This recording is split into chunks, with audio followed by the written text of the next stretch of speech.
Hello, everyone. Welcome to ConCon. This is our 10th episode. We've been at it for a little bit here. At ConCon, we talk about this. ConCon stands for Consciousness Conversations. We talk about all things consciousness, neuroscience, AI, everything related to the mind, both human and non-human. You can find us at concon.show and download us wherever you get your podcasts. Today on the show, we have a very exciting guest. This is Ruth Vassilas. Ruth is a corporate lawyer turned consciousness researcher. Ben and I actually met her at the Science of Consciousness conference this year in Italy, which was really fun. So following her law degree from the University of Pennsylvania and several years of corporate practice, she began a sociology PhD at the University of York in England. Her research explores how people socially navigate the aftermath of intense altered states of consciousness, such as a near-death experience, psychedelic occasioned mystical experiences. Through qualitative research, she investigates how people reflect on these events and the impact of the experiences on career decisions, which is obviously a thing for her, health choices, social relationships, and spirituality over time. Ruth is also on the board of the university's Drug Science Society, and she's a graduate teacher in both the law school and sociology department, where she'll soon teach a new module called Spiritual Realities. That sounds very cool. We'll have to talk about that. You can connect with Ruth on LinkedIn and Instagram and email, and we'll put those links in the description of the show and on YouTube. Cool. So with that, Ruth, tell us a little bit more. I think my first question is, you told us a little bit at the conference kind of about this, spiritual experience that you had that sort of pivoted you into this new career. So maybe you can kind of catch us up on that experience and how it went. Yeah, perfect. And thanks for having me, guys. And it's great to see you again. So basically, by background, as I mentioned to you guys, I was an atheist, materialist, just doing my corporate law thing.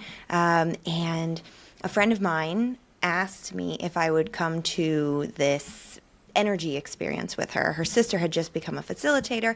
I knew nothing about any of these things, completely agnostic, hadn't heard of Reiki. I mean, truly knew nothing. And it was called a Kundalini activation. And I go to this experience, and the facilitator basically says, lie down, and you don't have to do anything. Just listen to the music. And I was like, should I meditate? Should I, is there something involved? No, just lie down. That's it. And in a room of 10 people, and soon I start feeling energy under my skin, some sort of tickling.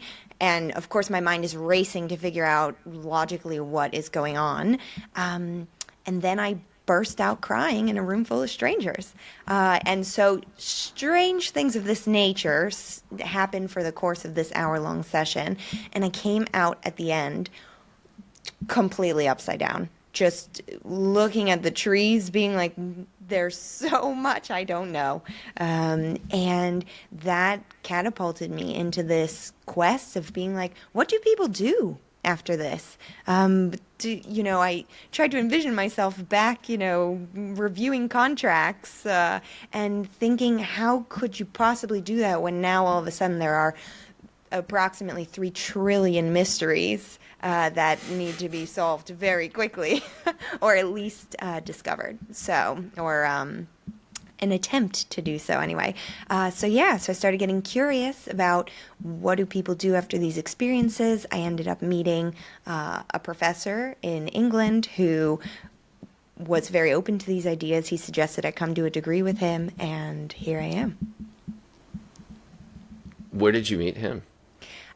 So as I was grappling with some of these questions after that experience, now I kind of study the integration of these experiences, but I had a few months of where you kind of need to, look within, then you're kind of testing the water socially, and you're reading as much as you can, kind of in secret, all of these things. But I one day have this bing of parapsychology, just this idea of, oh, what if I go online to search for who are kind of the biggest parapsychologists right now in England and the US, see his name, see that he's in York, which I was as well, email him. The next day, we go out for a coffee, and then kind of the next day, my application is in process, sort of. Wow. Yeah, and 4 weeks later, I'm, back on a campus, and life was really different.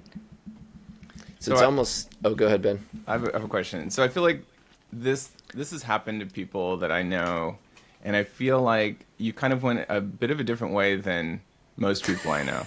Most people I know, Some you people know, that Ben and I both know, so I'm kind of giggling a they little have bit. the thinking about it. Kundalini experience, and then they're like, okay, well, I guess I'm going to be a Kundalini teacher, right? And I feel like you kind of went the academic route, which I find interesting. So like, why? Yeah, so it's interesting you say that, because the practice has become a huge part of my life, and kind of whether I wanted to or not, I became a facilitator. That I can say more about that. But more so for me, my first thought was, put me into the lab and put my brain in like an fMRI, or like, somebody needs to be testing this. Like, this is incredible. The whole world needs to know about it. We need to know what's happening. And so, of course, I started looking up what are Kundalini awakenings. How do these things work online? There were things about, I started learning about energy work, non-local healing, all of these things. It basically became just, a full exploration and a catch-up of topics of consciousness, spirituality, of which I had no framework in which to put any of these things. I, went to a Baptist church when I was 12 because it was fun, because I liked the snacks after Bible study. But yeah, other than that, I didn't have much. So I suppose, to answer your question, I've kind of taken both tracks almost. So have been exploring these themes of the energy and the consciousness experientially, but then there's the side of me that's going, there's one way to handle this in the world we're in right now, and it's academics, it's facts, it's looking at it from that perspective. I find that really cool. And I kind of, I think I'm biased here. I have an opinion that I think that's kind of the way to go. That being said, I feel like, the acquaintances and friends of mine who didn't go this sort of academic path, I think it's because they sort of realized or thought, that whatever happened to them was inexplicable scientifically. So they immediately were like, well, there's no way it's going to show up in a brain scan, because it's totally like a metaphysical thing that just happened to me. It seems so spooky and so like magical that I don't understand how science could ever tackle this. And that's sort of why they go the like, okay, well, I guess I'm going to be a healer now and dive in sort of in one of the two branches that you were talking about. And I think honestly, this is a very fair response. I mean, I think that that experience is kind of fundamentally embodied, and it's outside. To me, I sort of look at it as like, the academic world, the world of kind of words and knowledge and whatever, is is a space that we can pull information that we're feeling in our, but we have these embodied experiences that are kind of like difficult to translate into that layer, right? And so for a lot of people, they just like give up, like, and I think for me, I forget, I mean, this kind of goes back to my kind of religious trauma and whatever, but I sort of, you would often hear from religious experiences, people say it's like indescribable. This is an ineffable. I couldn't possibly, whatever. And I'm like, that is so dumb. I was a journalist. I was like, was it warm? Was it cold? Was it light? Was it dark? Was it heavy? Was it, there's what you can start to move toward a way of describing this. And I think one of the things that has propelled me is a very similar energy of like, I want to I want to bring those things from this other realm into the realm of discussion. There's a really good book, Robert Wright, called Why Buddhism is True. And he has this bit in that he talks a lot about his experience with meditation and all this stuff, right? And there's a point in the book where he's talking to a monk, and the monk is like, in thinking about this academically and trying to sort of like bring this to the people, you're actually never going to be able to be as Buddhist as you want. You're not going to be able to sink all the way in because you're thinking about it. And it's like, and he's like, I hope you know that you're making that trade-off. And he's like, I do know I'm making that trade-off, and that's worth it to me. Like it's like he's still kind of fundamentally interested in, kind of evangelizing and sort of helping other people understand what he's up to. And I think I kind of feel the same way. Yeah, that resonates a lot, that making a conscious decision that you're, for the sake of expanding that language, for, expanding a field of study, you are holding yourself back from any certain other type of path that you might be taking. But yeah, I wouldn't have it any other way. It feels like at this point, it feels like a nice blend of sort of, my background and I love studying anyway, and all the things that I'm uncovering, and then also, the spiritual side of things. Well, I want to get into what, as someone who's studying this, if you could, I want to talk about what a spiritual experience, in quotes, is, right? Like what that is in terms of like a set of emotions, and maybe a way we can start talking about this is, hearing your story. This resonates with some experiences that I've had of various kinds. I've had deeply spiritual religious experiences from my background, right? And then deeply, spiritual psychedelic experiences and therapy experiences, right? What, and the way I often think about it is kind of like, I have a new lens now. And now when I go back and reflect on all of my experiences and all the things I'm looking at, they all just look different. And so the way I'd been processing the world through a certain lens, and so things had become mundane, and I wasn't paying attention to it. And all of a sudden I feel like I have to pay attention to everything in a different way because I have this. And so does that resonate with you? And like, what did that lens feel like that you kind of developed after this Kundalini experience?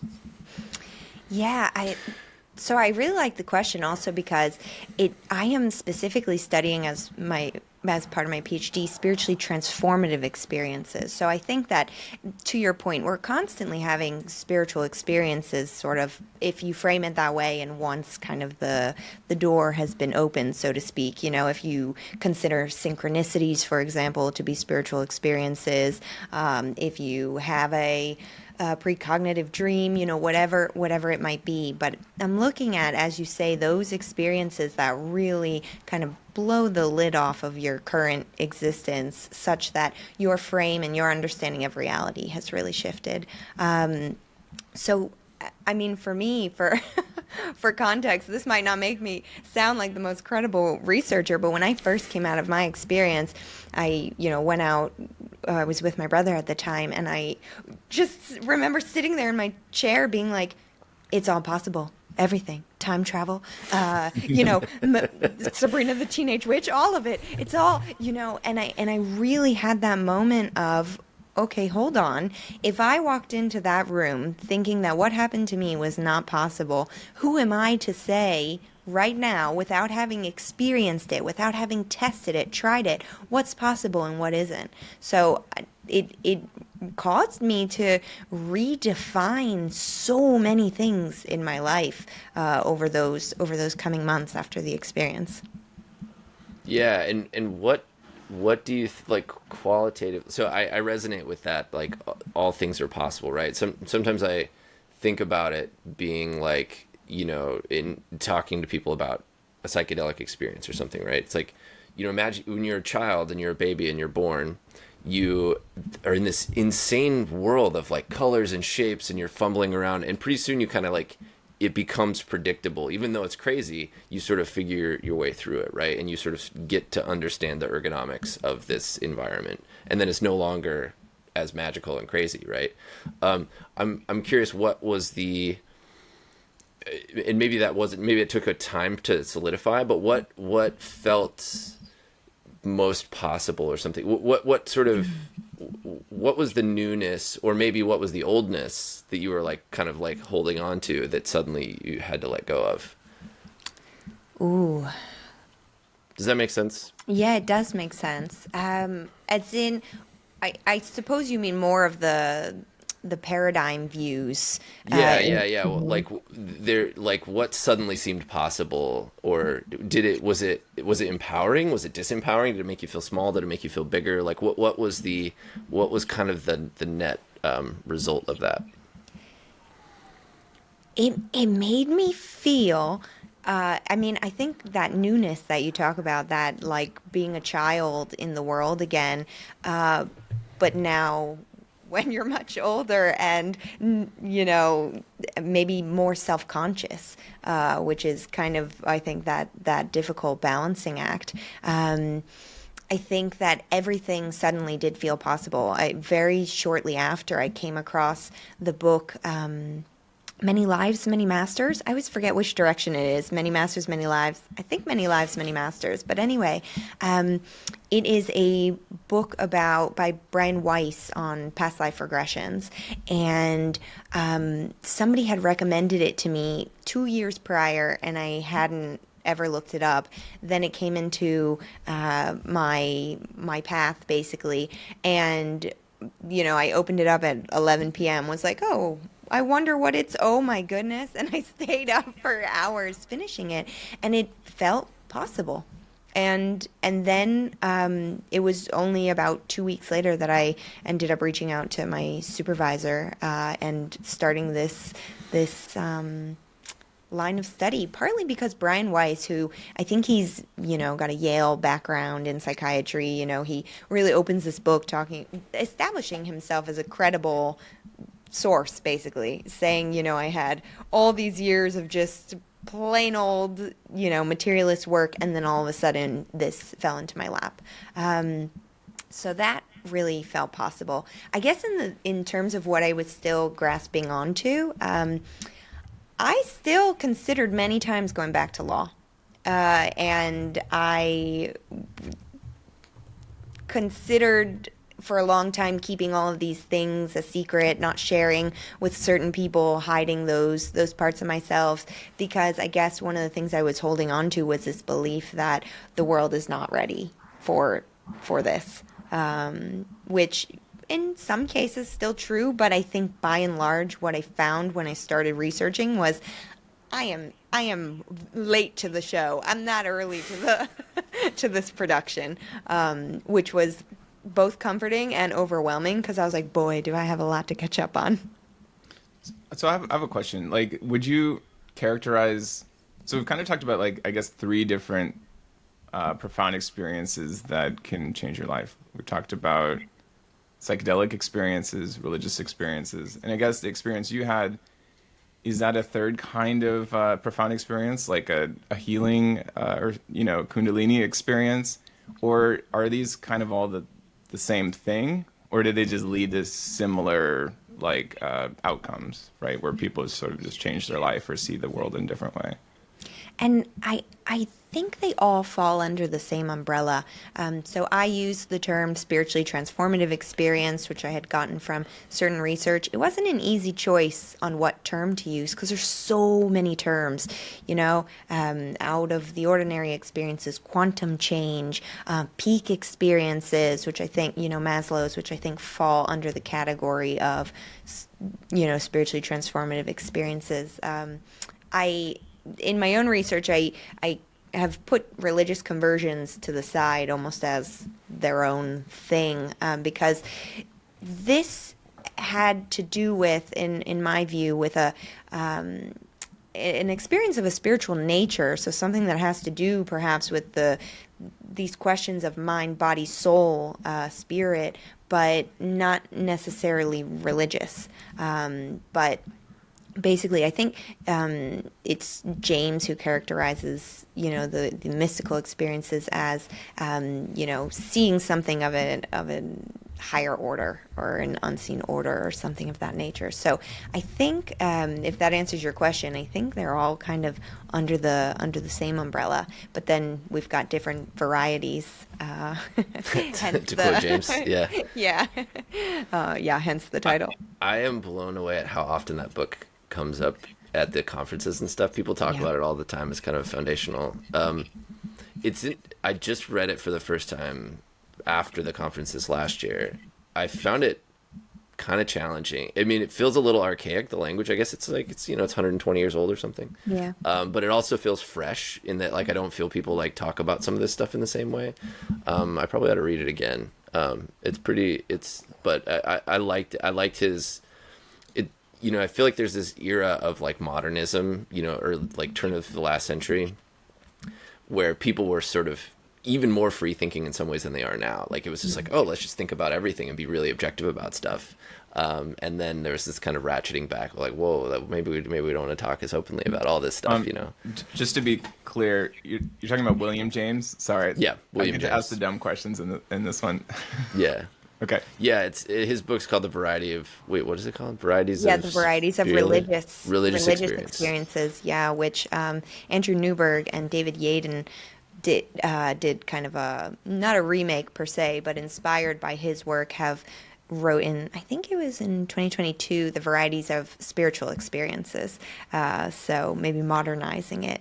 And then somebody else wrote one called The Varieties of Scientific Experience. I think there's been a bunch of riffs. Yeah, we've got varieties of anomalous experiences. Yeah. Everyone. I mean, it's catchy. Man, it's catchy.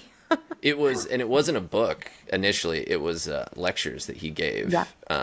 Because it was, it's interesting. Okay. I have a quick, maybe another dumb question, but like, people use psychedelics when they want to, like, let's say, quit smoking. And I feel like probably also someone like you who has this sort of spiritual experience, let's say doing the Kundalini activations or whatever, like, probably also that's a moment where they can, like, break a vice or something like that. Like why do you, in the studies that you've done, do you see, like, why is that link there? And does that ever happen with, like, religious transformations too? Well, let me pile on that, Ben, which is that the entire program, and I'm sure, Ruth, you're familiar with it, the entire program of Alcoholics Anonymous, basically the core basis of all addiction recovery, is designed to create spiritual experiences. That's its explicit goal. So you might not notice that when you're like, oh, there's these like 12 steps, and you're like, it talks about higher powers and stuff, but like, I watched this documentary about the founder, and the reason why he quit drinking was because he had this like really powerful spiritual experience, and he's like, we need a program, we need a pathway to create this in people.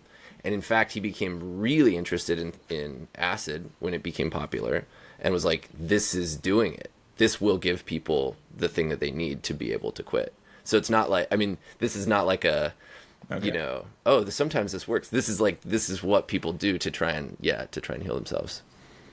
Yeah, and it could be happening, depending on who you ask and in what discipline, a lot of different things could be happening. I think that, some of the research I've seen in the psychedelic space, for example, suggests that you open up new pathways such that you're allowing for an ability for a new identity to come forth, new self-information, basically, which I think is true across the board. I really do think of these experiences often as not in the, like, perhaps cringe, strictly woo sense of rebirth, but it's like sometimes you're going to a ground zero and reformulating assumptions and knowledge, both of the world and the self, all at once after these experiences. That's interesting. I also find, like, it seems like a lot of times these are characterized as sort of like they happen once. Like, it seems like in a lot of, maybe I shouldn't say this so strongly. Maybe some people sort of just becomes their hobby to, like, rebirth every weekend. But I feel like you talk to a lot of people who are like, yeah, I did acid once in the 80s and blah, blah, blah. And then they learned, something about themselves, and like that's it. That's the only time they did it, or something like that. It makes me wonder, like, I guess when you have this rebirth experience, you probably feel satisfied in some way. But like, is there a temptation to like overdo it, or just like keep digging in? Yeah, I suppose. Do you want me to answer from my personal life experience, or from Sure. from Or the your Yeah. studies. research You've perspective? I guess we haven't talked about it, but you've interviewed like a lot of people as part of your work, right?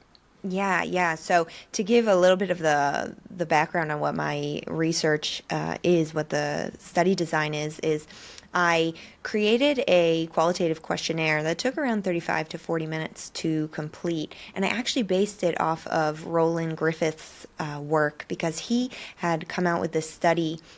If you guys don't know him, he's the one of the he has just recently passed away, but he was one of the lead researchers at Johns Hopkins, and was really responsible for kind of the resurgence of the psychedelics research in the 90s, I believe. But so he had this. A study that came out where he was comparing drug and non-drug mystical experiences and seeing how people were reporting the changes on themselves. But he did a quantitative study. So I took some of those questions and some of the questions I was finding from other places, some from my own personal experience, created this questionnaire. I had around 66 people complete it, and then they could opt in for a follow-up interview. And the questionnaire was tracking, the experience, the social support that they felt at the time of the experience, and then changes in different aspects of their lives over time. And so now I have done 25 follow-up interviews of those participants that span somewhere between. I naively thought they'd be an hour. They are closer to. Yeah, thank you for laughing. Yeah, they are usually closer to 2.5 to 4.5 hours. Whoa, that's Yeah. This But- sounds like it could be a podcast. Honestly, you just pile these up. Yeah. Yeah, man, I have data to last me the rest of my life. But it's such a good point, Ben, about, is there a kind of one and done experience, or do these experiences repeat? Because oftentimes I realize, of course, in hindsight, and even as I was creating the questionnaire, that the idea of just one experience, siloed, and nothing else remotely spiritual happening across the rest of my life, just isn't a reality. So oftentimes, people would say, when I ask, like, have you had additional experiences on the questionnaire? They would say every day became a spiritual experience. Other times, people could clearly demarcate two big experiences. So a near-death experience, say in the 80s, and then followed, 20 years later with a Kundalini awakening. And then we could really focus in on those, kind of leaving the other ordinary day-to-day spiritual experiences to the side. But in my research experience now, more often than not, there's more than one experience for sure. But to your other question, I do think people can overdo that, some of the things that we were talking about before about, if people are seeking spirituality from more of a comfort perspective, which is the perspective that a lot of, materialists and some sociologists, that they take more of that perspective, then, yeah, people can kind of get addicted to the path, so to speak. And I'll. Did you want to follow up with that, Ben? Or no. Well, I just think that's very interesting. I'll tip my hand on some thoughts that I have sort of philosophically about this, which is, I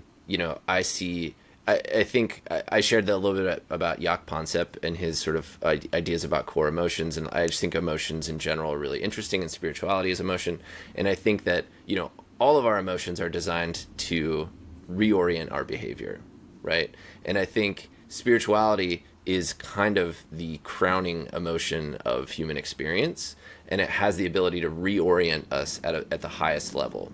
You think of like heroes' journeys or like religious conversions or celibacy, right? Like, wow, you're going to really opt out of the gene pool for this concept. And so I think that spiritual experiences, Mormons, for example, I grew up Mormon, right? They go to church every week, or Catholics, you go to church every week and you're taking the Eucharist and you're sort of saying the creed. Well, maybe you said that once and it really blew your mind.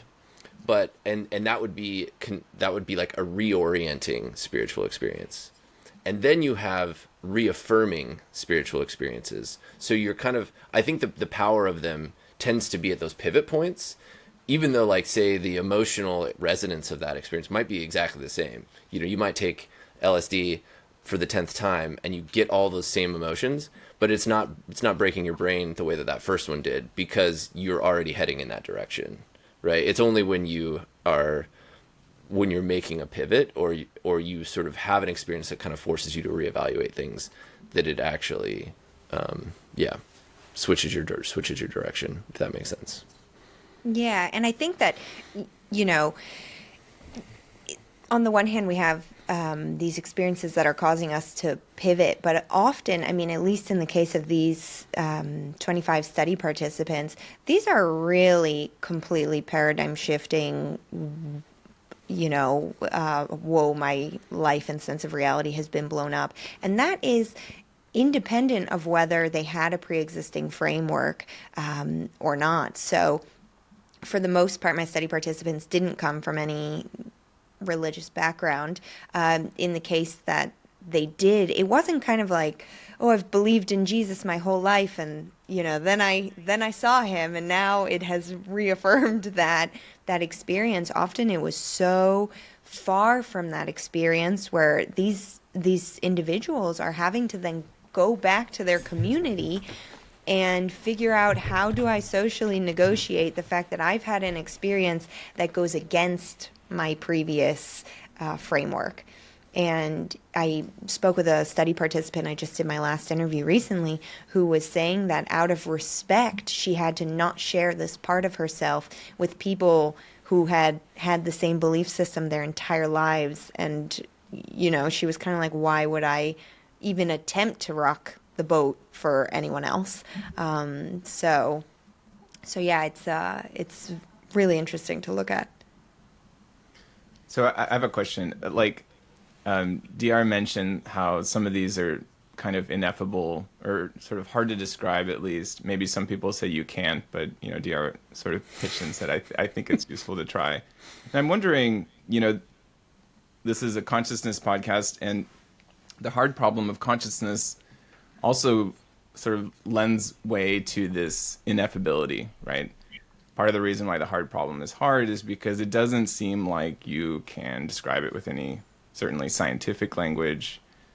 There's like this spooky thing that's sort of hovering inside or in your head or somewhere that, it feels like something to experience reality. And I'm wondering, certainly someone's already coined this term, but the hard problem of spirituality, is it the same thing? Is it actually the hard problem of consciousness is the hard problem of spirituality? This sort of like, why does it feel so spooky and indescribable?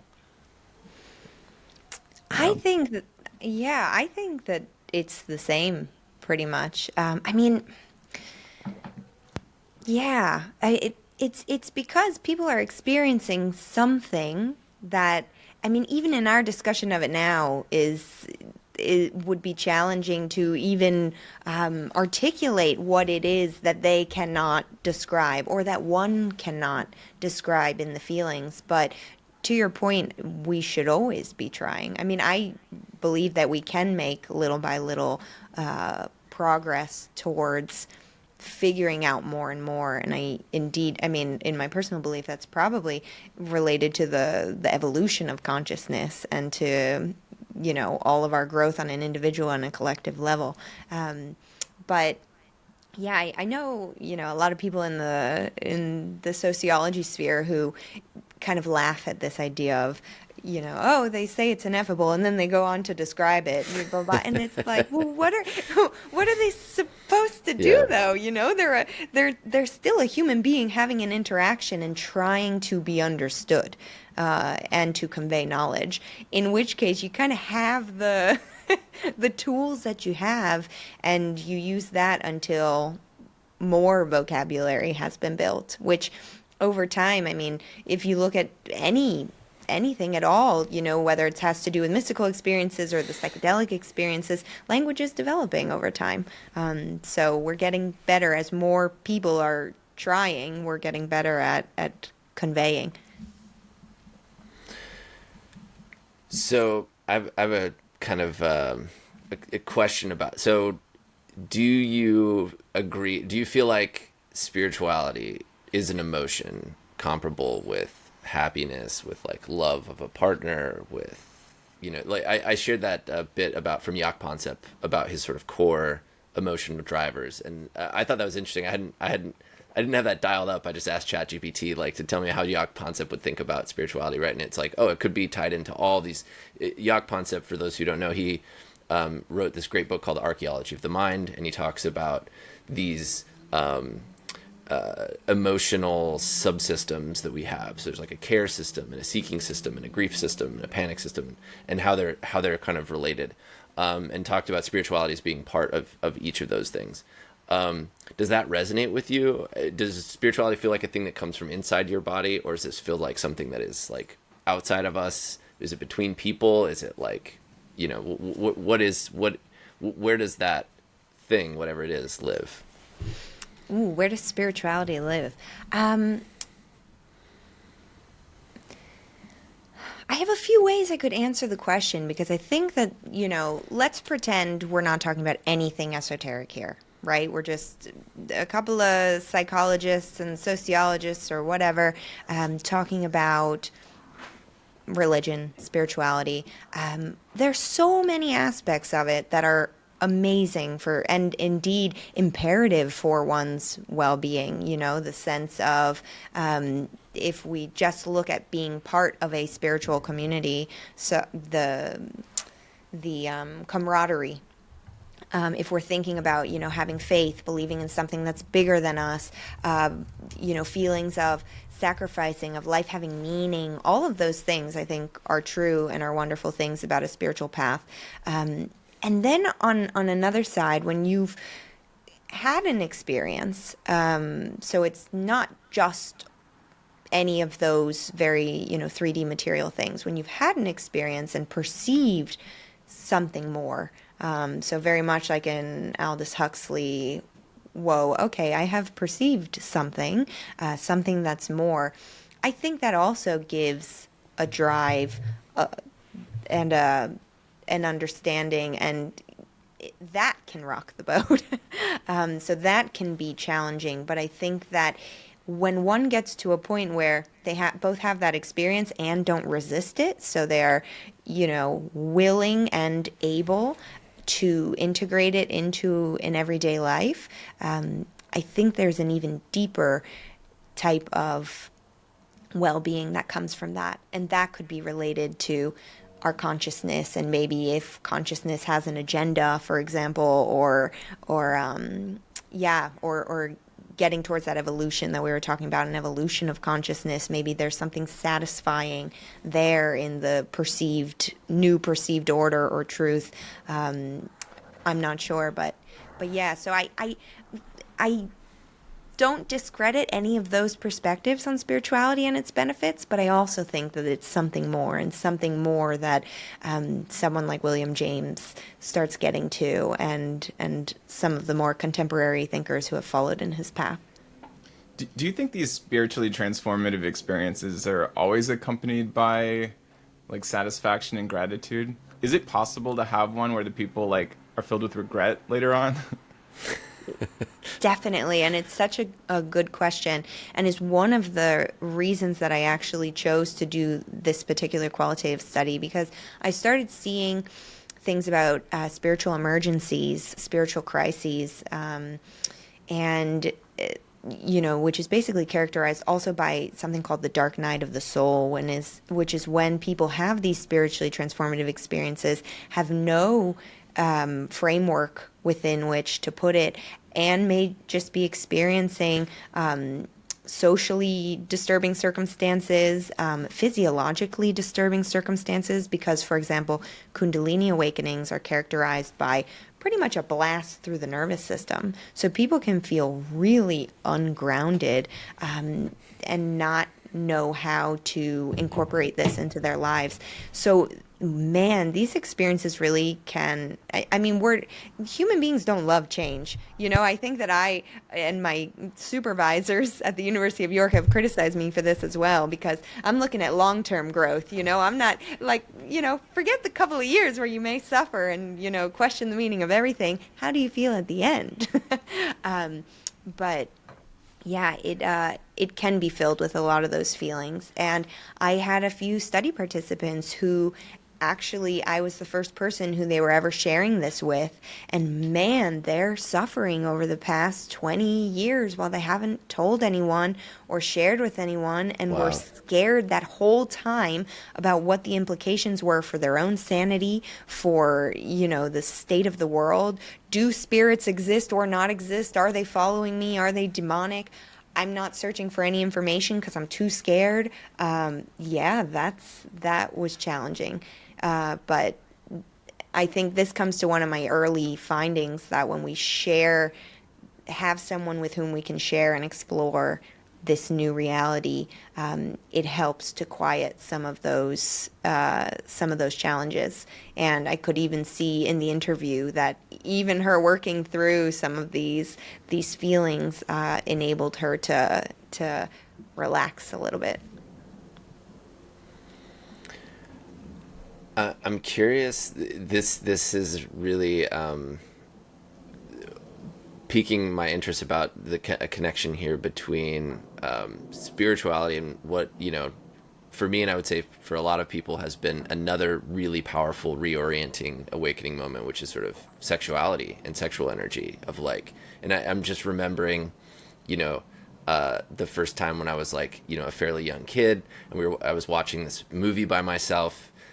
Not an explicit movie at all, and this scene came into the movie, and there was something magical and mystical about it, and I was just like transfixed as a kid. I don't know if you've seen this. There's a GIF that's incredible of a little kid watching a belly dancer. Have you guys seen this? Mm-mm. He's probably like 7 or 6, and he's just like chubby kid. He's got his hands in his pockets, and he's like standing out in front of a group of adults. It's like, some kind of like family party, and there's this woman doing belly dancing, and his eyes are just huge, and he kind of like stumbles back for a second, and then the caption will be something like, "This is the day I stopped playing with Legos," or like, and I think that those, but you think about realizing that you're a homosexual, or that you have I think those as well can be, like you're talking about, secretive but like transformative, and you're like identity changing, direction changing.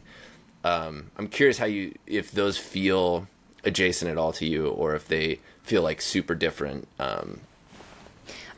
Very much so. I think that the only thing lacking is this, perceiving a new order to reality. But otherwise, since I've started this research, I mean, particularly for the experience of being LGBTQ, the coming out process for one of these spiritually transformative relationships, for somebody who doesn't have the community, and then the coming out process otherwise. I mean, I don't mean to say that identical in any way. Each has its unique challenges, but there are a lot of similarities. And when I've talked to my LGBT friends about what I'm researching, so many have said to me and been like, this just sounds like the coming out process. And the more I think about the changes that ensue from these types of experiences, I mean, I think it was on a Sam Harris podcast where he was speaking with someone who was talking about, for example, when you're going to have a child, that no one can actually convey to you what having a child is going to be like and how your entire world changes. So she likened that to the type of just complete reality transformation that is inexplicable otherwise beforehand, or incomprehensible anyway. So yeah, I actually do find when look at the lived experience of the people who are going through this, that actually I think it's just another human challenge, and another confrontation of change in our lives, albeit of a slightly different variety. Birth of a child, yeah, that's a really excellent example.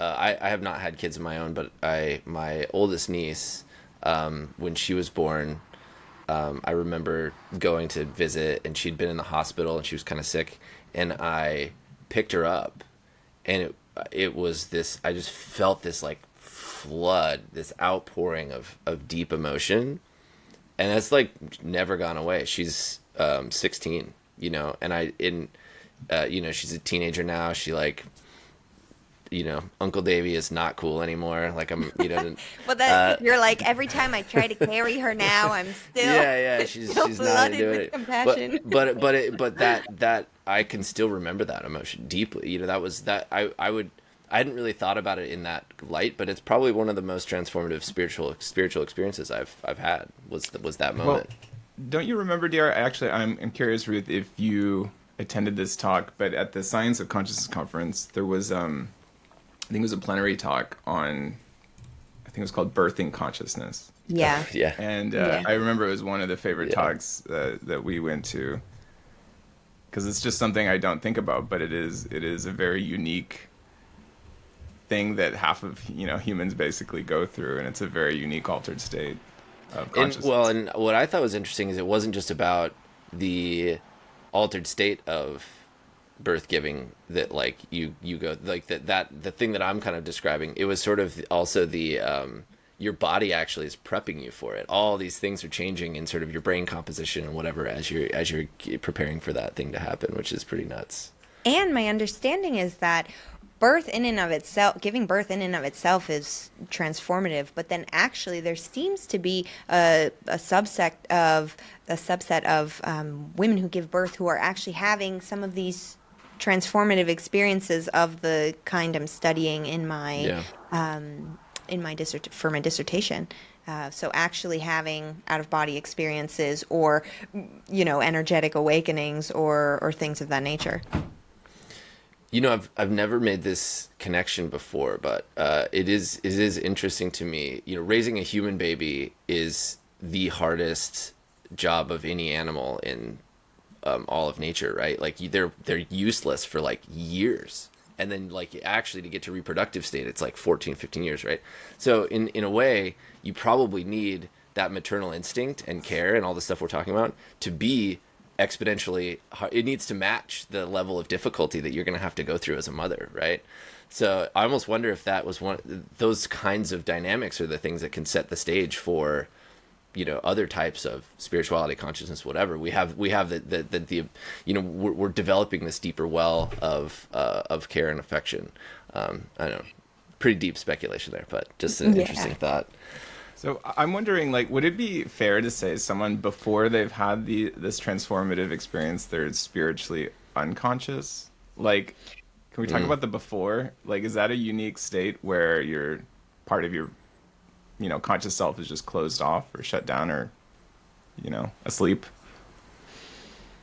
It's a really good question, because I think sometimes about people who have faith or believe in a higher order but haven't experienced it in the way that these my study participants have. And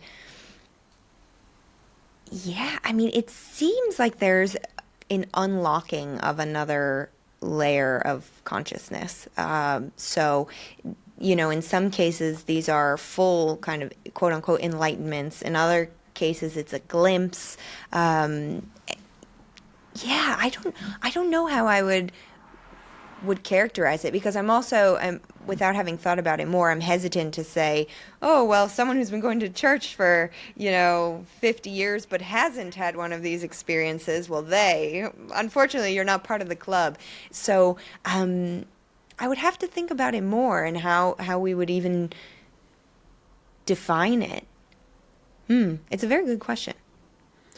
Have you, by chance, Ruth, interviewed any Mormons or ex-Mormons? I'm just curious. No ex-Mormons. No. So I've never encountered this in any other religious tradition.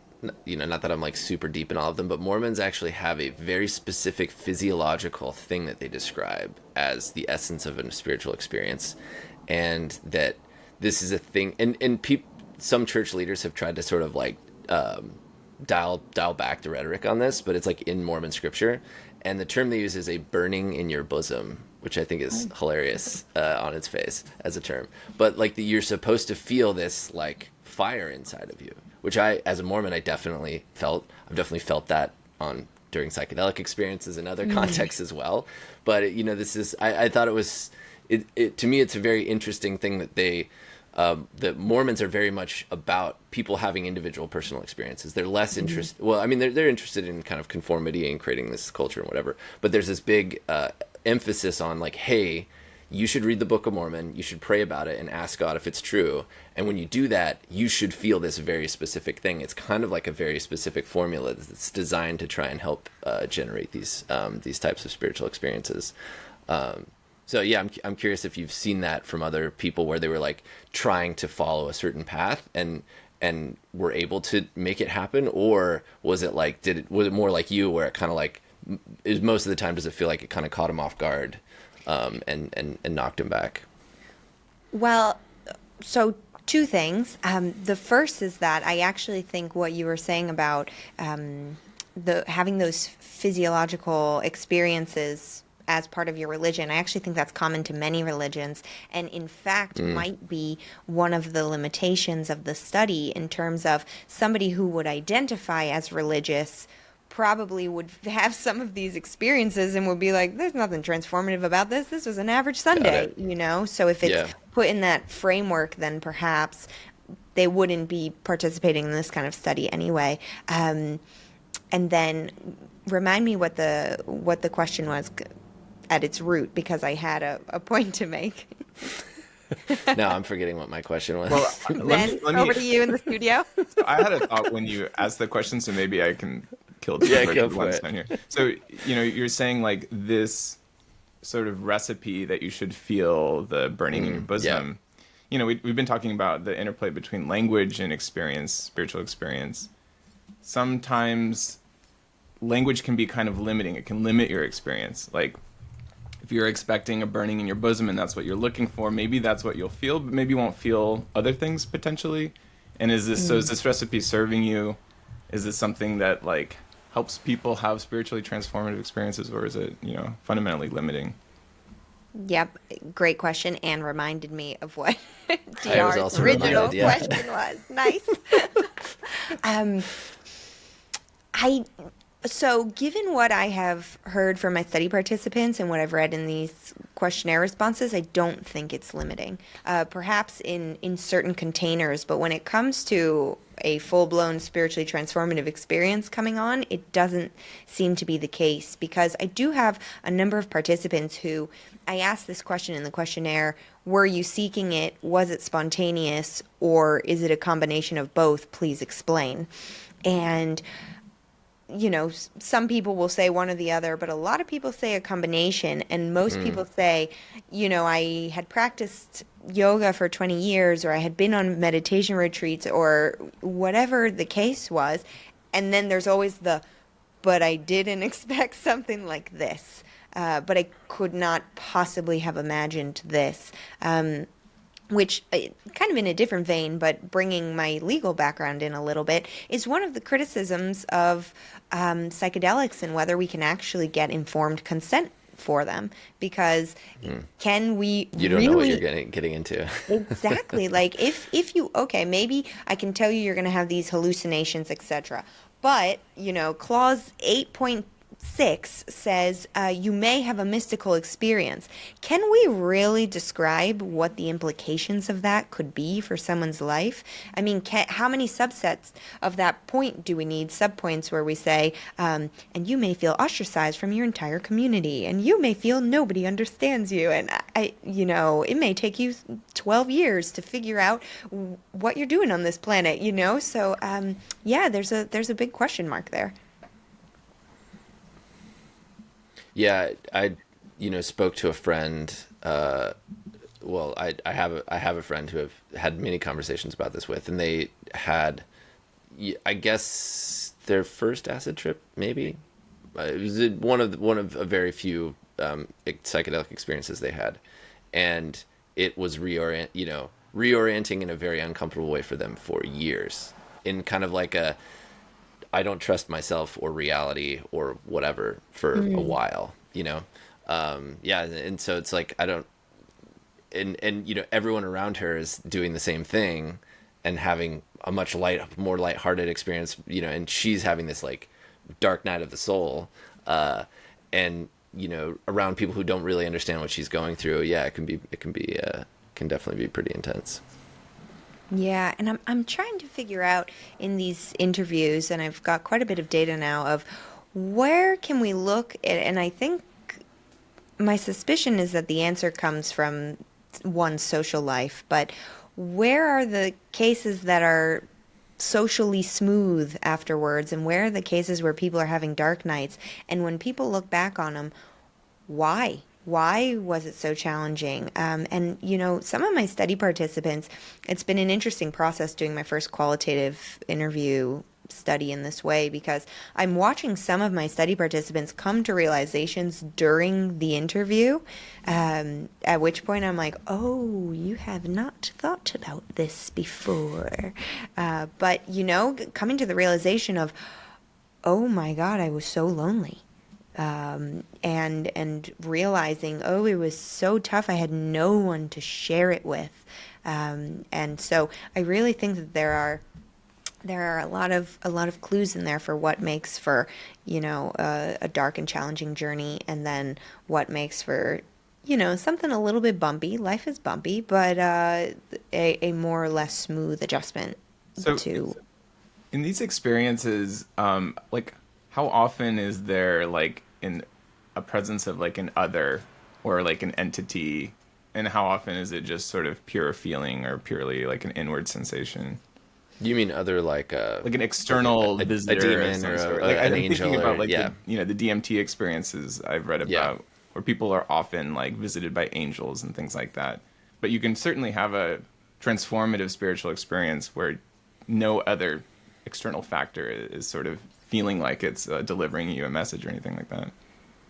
Yeah, I can't tell you a figure, so how many, but I can tell you that exactly as you said, that there are a lot of experiences where people are not, seeing somebody like a DMT entity, or something of the like, or an angel coming into the room, or whatever it is. Although those occur too, whether it's when once, somebody has a loved one who's passed away and they see that orb of light in the room. That's a common example of this type of experience.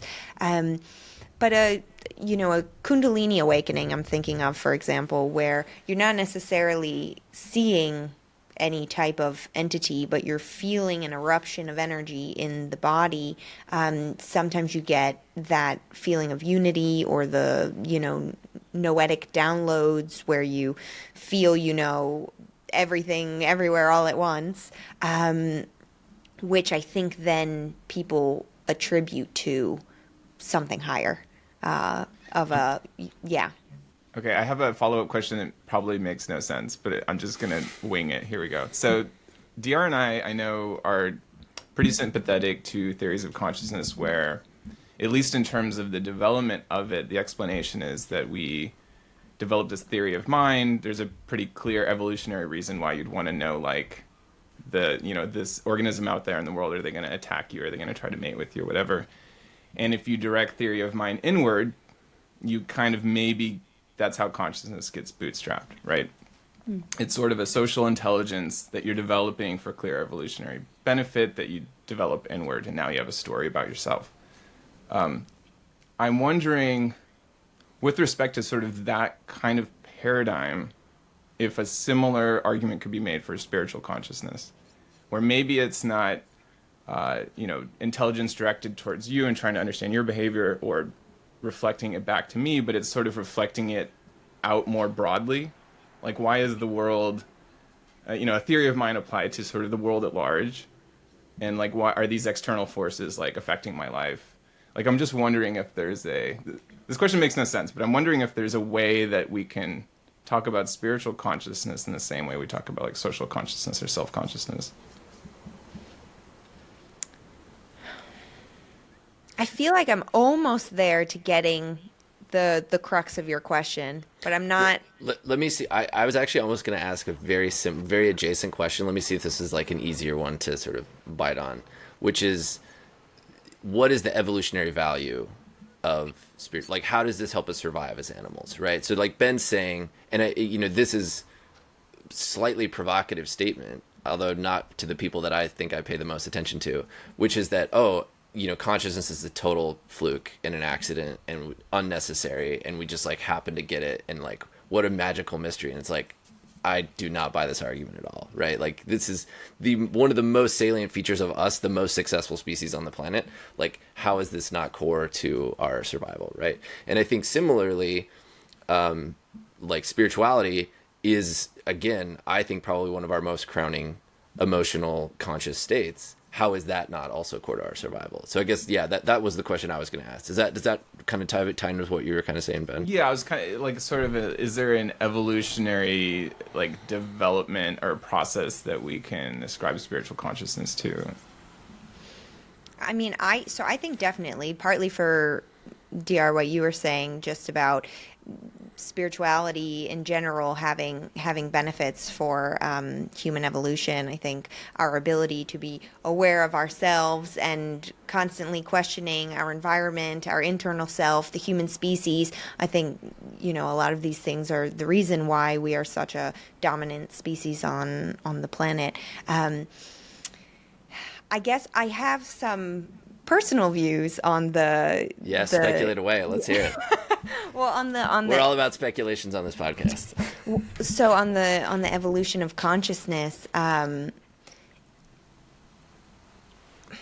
think that it all comes together sort of with looking at also biofield energy healing, and kind of looking at where does all of that information come from? Is there a field? And are we slowly but surely getting to a point where certain layers of perception are coming off, such that we can see another level of consciousness and then embody that for the survival of humans? So that's a little probably sci-fi. We've jumped from from very like grounded pragmatic ideas to something a bit more esoteric. But wait, can you take one more crack at that? Can you describe that one more time? Definitely. So, okay, one of the things that is coming to mind, something we can actually root in science, for example, is how.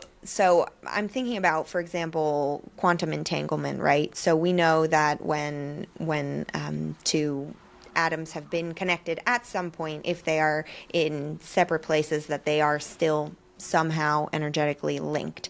And I think the more that we look into things like biofield healing, which is of course even how I got here, that we're going to see that we're all connected on a layer deeper than just this physical 3D layer. And I think that is going to bring that realization. And as we are opening up our perceptions to that, so through these spiritual experiences, as we are able to perceive those things, I think that is going to bring its own host of evolutionary advantages for all of us. Does that make sense? Was that a bit more concrete in its so floatiness? you're saying that we're learning how to tap into something which is maybe even, pre-biological or whatever, that is to our advantage, right?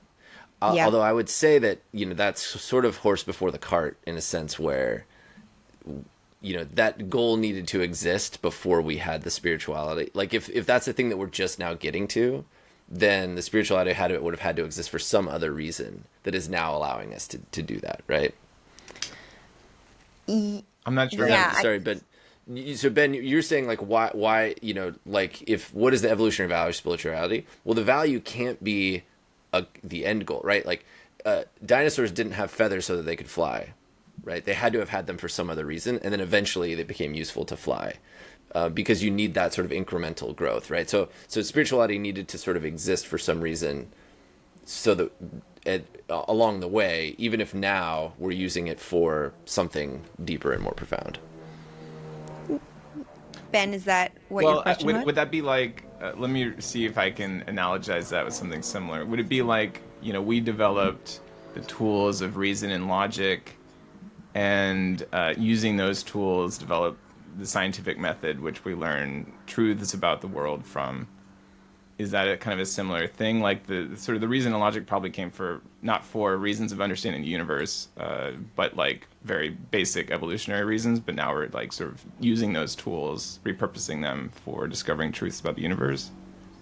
Yeah, I think that sounds right. And then I think we're talking about maybe two different things here, because when we talk about just strictly spirituality, I'm not sure if under that it would depend how we're defining spirituality. If it's just faith, for example, then I think there are a whole host of reasons that developed that don't necessarily have to do with consciousness. Although you could argue that consciousness wants us to be socially connecting, that's one of our main drivers, in which case, of course, interrelated with consciousness. But so I put that to one side of, for a lot of the reasons we were talking about earlier, spirituality is good for community, for well-being, for survival, for explaining the unexplainable, all of those things I'm very sympathetic to. And then I think that just in terms of deepening our consciousness, that's almost its own trajectory, and then the two kind of meet at some point, which is part of what I'm seeing in the lives of these study participants. Yeah, I think the social cohesion aspect of spirituality is huge, and it's easy sometimes in these contexts where you go to even just consciousness as a concept, thinking about it as a single player game, to me sometimes doesn't make that much sense, where it's sort of like these are tools for alignment. And probably a case to be made, if we're the most successful species, the second most, or maybe we're second most, would be the whole Hymenoptera class of like bees and ants and the social insects that sort of operate in a very similar way, where they have there is a sense of altruism or whatever in the way that they operate. And like all of the flowering plant, like the reason we have flowers and the reason we have trees and all these things is because of bees, right? It's kind of their world in some senses as well, because they've learned how to collaborate and be not just like individuals. And I think it's possible that some of these emotions are a way of stitching us together as communities. It's how you get celibate priests. That's how you get people that go die in war. Like I've heard studies from apes where Not you from might apes, about apes, right? about apes. Thank you. Yes, I mean, well, primates. Yeah. Although that'd be Also way from cool, primates, yeah. and on another podcast episode, would love to hear about it. Where you can it might look like they're working in concert, but you could actually see that the effort that's been put in by every individual is actually just purely self-interested. Versus like in human endeavors where you can see behavior that is more kind of like purely altruistic. Cool. Did you want to go any deeper on that question, Ben, or any comments on what I was saying, Ruth? No, I mean, I can't stress enough that I think that the interesting thing that came up in my mind actually when you were talking about the monkeys being self-interested is, can anything ever be purely self-interested? And I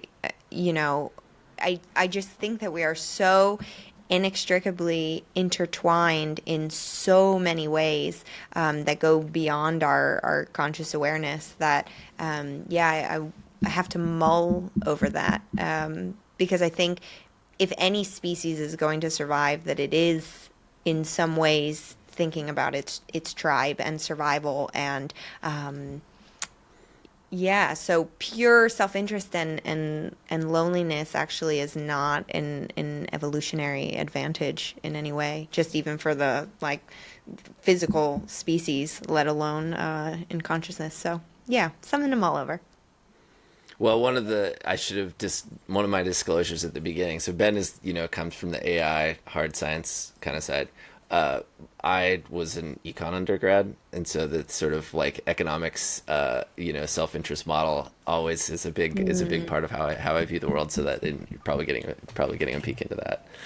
Um, cool. Well, I think we're getting close to wrap up. If I have a couple small questions. Ben, do you have anything else you wanted to bring up or wanted to discuss? No, well, I can't stop thinking about how actually, Ruth, you should probably start a podcast where you bring on all these interesting people you've interviewed. That would be so fascinating, I think. Yeah, I'm going to think about it. I mean, in the first instance, I will think about putting out a dissertation where I may discuss one or two of them.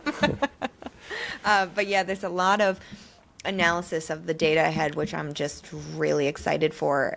There have been themes coming out that I just now seem to make sense, but I just hadn't anticipated, like the real importance of romance and the way in which people are so much more able to be themselves and integrate these experiences through romance. Themes of parenting have been coming out, a lot that has to do with the family system.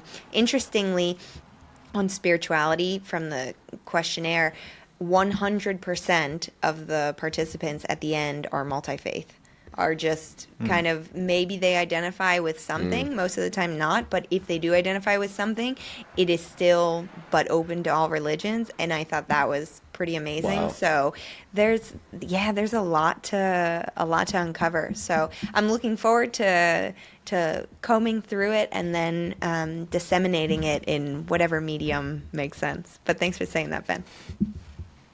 Yeah, it kind of. There are a couple of podcasts I used to listen to a long time ago. NPR used to do this thing called This I Believe, and people would go on, sometimes famous people, and talk about things they believed. Or like StoryCorps was another thing where it was just like people telling these and I was like, oh, this would be really cool to just hear people telling their transformative, spiritual experiences. Well, I have a logistical important question, which is, are you going to be joining us at the Science of Consciousness Conference in April in Tucson? I am not sure because I have so much going on at that time. And it's only a few days before I start teaching on spiritual realities. And I was weighing the options, and then I think that I may not be joining. But Oh, bummer. hey, you never know. But Breaking Convention is going to, when is it again? It's 22 to 27 is Science of Consciousness, right? Mm-hmm. Yeah. Okay. Who knows? Life is a mystery, if I've learned anything. So I went 2 years ago to the Tucson spot. It's beautiful. It's up in the canyons. They got these cool cactuses. It's a much bigger crowd than was in Italy. Yeah. And you could kind of do some podcast episodes with me and Ben while you're there or something if you want. Could do. You're right. You're right. There's also a cool woman you guys could check out there. Her name's Marjorie Woolacott. She's one of the women who helps organize it, I believe. Maybe I shouldn't be quoted saying that on a podcast.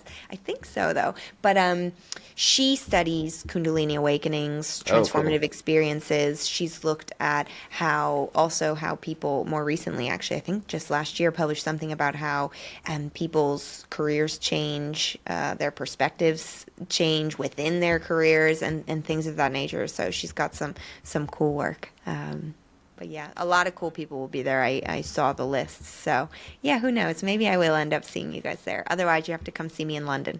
All right. Sounds good. Ben, anything else from you? Well, I just looked up the Science of Consciousness call for papers, and the speaker list is pretty cool. Tononi's going to be there. Yeah, that'll be fiery. I hope they talk about that paper that people sent out this year, just blasting IIT. Did you see this, Ruth? No, I didn't. Someone like a bunch of people. I was like hundreds of people or something. Signed this paper, like this document that went out that was like IIT is garbage science and no one should believe it. So yeah, that'll be interesting. Everyone gets their turn, don't they? Come out with a theory. People love you. People hate you. Yeah. I'm waiting for my turn in that queue. It'll come. Maybe it's coming after this podcast. Yeah, you're gonna go big. You're gonna go major viral after this for sure. This has been really fun. Yeah, this Yeah. has been fun. And I'd love sometime to also go into some of your theories on consciousness and what you guys believe, and start finding the intersection of all of these lived experiences and the themes of consciousness. Yeah, It's well, been we'll an awesome definitely combo. we'll definitely do a follow-up episode with you, especially like once you're getting further along on the research and how everything's going. That'd be really fun. That sounds great, and thanks for having me, guys. Awesome. All right, thanks, Ruth. Appreciate it.